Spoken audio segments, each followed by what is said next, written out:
Hey travelers, get ready because Genshin Impact version 5.8 is right around the corner, and it's bringing a ton of huge changes with it. This upcoming update is absolutely packed, including officially confirmed banners, a completely new reaction mechanic that's going to shake things up, and some much-needed quality-of-life improvements.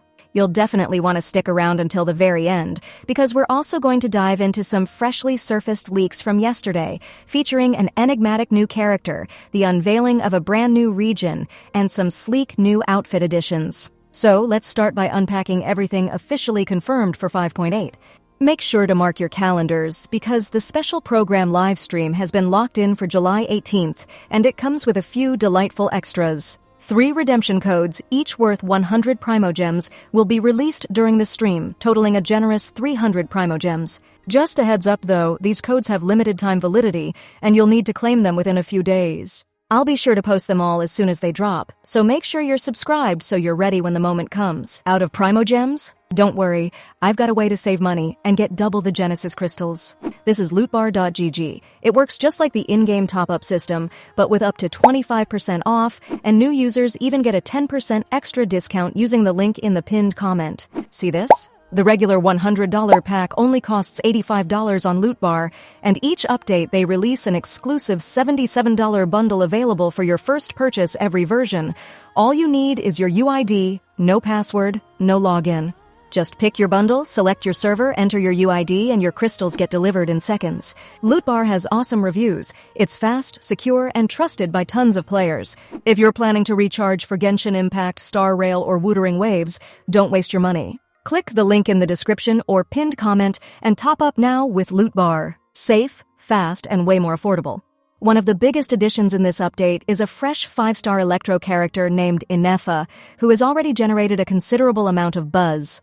Wielding a polearm, Ineffa introduces a brand new elemental mechanic called Lunar Electrocharged. Her skill set significantly reimagines the electrocharged reaction. Instead of relying on just the standard electro and hydro interaction, her passive generates an electro cloud that hovers above enemies and inflicts continuous damage over time. This effect scales dynamically, drawing not only from elemental mastery, but also incorporating attack, crit rate, and crit damage, which really opens the door for some interesting hybrid builds. Whether you want to run her as a support main DPS or sub DPS, she's got the flexibility to fit various team strategies. But Ineffa doesn't come alone. According to several sources, reruns are also on the way for Mualani, Chaska, and Citlali, making this round of banners especially appealing if you happen to pass on these Natlan characters in earlier versions. Rumors suggest that the first phase will highlight Ineffa alongside Mualani, while the second phase may feature Chaska and Citlali. That said, we do want to clarify that this lineup is based on preliminary info.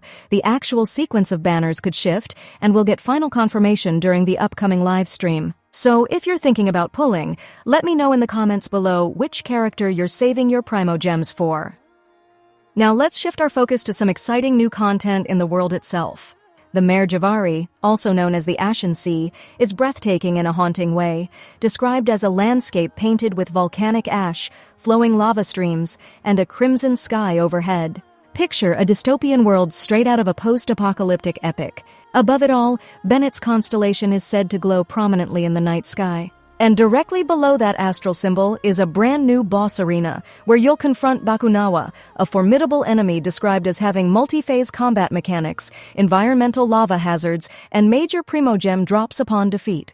This entire storyline definitively confirms Bennett's origins in Natlan, which is pretty cool. Clearing this area in full before version 5.8 ends will grant an extra 400 Primogems, which is a limited time incentive, so don't wait too long if you want those free wishes. Fashion-wise, new skins are making a splash once again. Bennett is finally receiving a free skin as part of the main summer event, which is something many players have been asking for. On the flip side, Yelan's premium skin is going to be a paid cosmetic. While official visuals haven't been released, leaks indicate it's stylish, elegant, and cloaked in a bit of intrigue. The pricing appears to follow the usual format: 1,350 Genesis crystals during the launch promotion, climbing to 1,680 thereafter. The primary seasonal event for this patch is officially titled Sunspray Summer Resort. This will act as the event hub for version 5.8 and will be your key to unlocking Bennett's outfit, collecting Primogems, farming talent books, picking up Mystic Enhancement ore, and more. If the format mirrors past summer events, expect a lively combination of combat challenges, photo missions, and quirky mini-games, complete with guest appearances from various characters across the roster to keep the energy high. In addition, a free 4-star Claymore weapon will be introduced through one of the events. While it isn't designed for Ineffa, who uses a polearm, it does synergize well with electrocharged-centric teams. The weapon enhances both electrocharged and lunar electrocharged reaction damage by up to 20%, making it a valuable pickup for Claymore users who are tuned to those reactions. According to the leaks, it could potentially serve as a free-to-play accessible choice for the speculated Electro character expected to debut in version 6.0. The Imaginarium Theater isn't being left behind either. It's receiving updates that include new character poses for Ryothasley, Chaska, Razor, and Yunjin. Though these additions are purely aesthetic, these pose updates feel right on trend. Version 5.8 will be live from July 30th through September 10th, providing players a solid 6-week window to explore all the new content.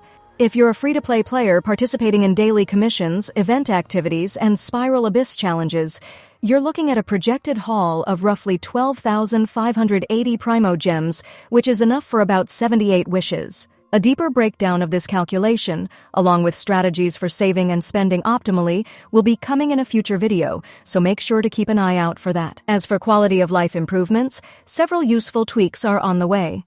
Some players are already criticizing this patch harshly, claiming the developer update for 5.8 includes changes no one actually requested. Let's look at the specifics. To begin with, there's a new questing feature that simplifies progression. Previously, if a quest required a time skip of 1 or more in-game days, players had to manually open the clock menu and advance time. In version 5.8, selecting the Navigate button on such a quest will now automatically prompt the time adjustment interface, eliminating a step and making the process more fluid. Another small but welcome addition is a new shortcut for audio controls. When you begin a quest and feel the need to lower or mute game sounds, you'll now find an audio button in the top left corner, making it much easier to access these settings without needing to open multiple menus. For exploration enthusiasts, a feature aimed at streamlining character ascension material farming is being introduced. With this patch, the game will display which characters have regional specialty detection abilities by showing their icons during farming. This makes identifying useful characters much easier, particularly for newer players or anyone trying to collect materials more efficiently. There's another improvement for those on the hunt for oculi. In the current system, once an Oculus Resonance Stone is used, you must claim the marked oculi before using another. In 5.8, you'll be able to mark one and immediately scan for another without having to pick up the first. This change is ideal for players who enjoy mapping out efficient farming routes in advance. Artifact management is also getting a refresh. When upgrading artifacts, the game will now highlight recommended pieces with a glowing icon within the artifact menu. This system will identify optimal pieces based on stats, saving time and improving clarity when choosing gear. If you prefer customizing your own builds, this auto-recommendation feature can be turned off in the settings. Combat talent demonstrations are also receiving a new layer of accessibility. In this version, talent demo videos will be available for characters introduced in 5.7 and beyond. These demos can be viewed via the test run screen or directly on the character's talent interface. It's a particularly helpful addition for newer or more casual players who may prefer visual learning over reading complex kit descriptions. Despite these enhancements, backlash has been growing. Many in the community argue that the developers aren't prioritizing the changes players are actually asking for. The absence of long-requested features like a dialogue skip button remains a point of frustration for a lot of people. Some players even mocked the artifact suggestion update, stating that their own build knowledge outperforms the algorithm's choices. There's a growing sentiment that new features sometimes feel like filler content, added to pad updates rather than solve real, core issues.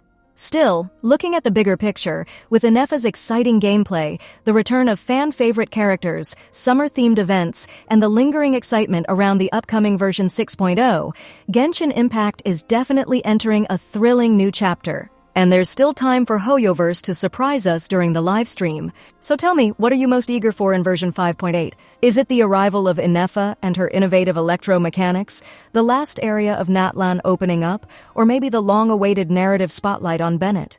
Share your thoughts in the comments below. And for more coverage on updates, leaks, and game strategies, don't forget to like this video, subscribe to the channel, and hit that notification bell so you don't miss out on any future content.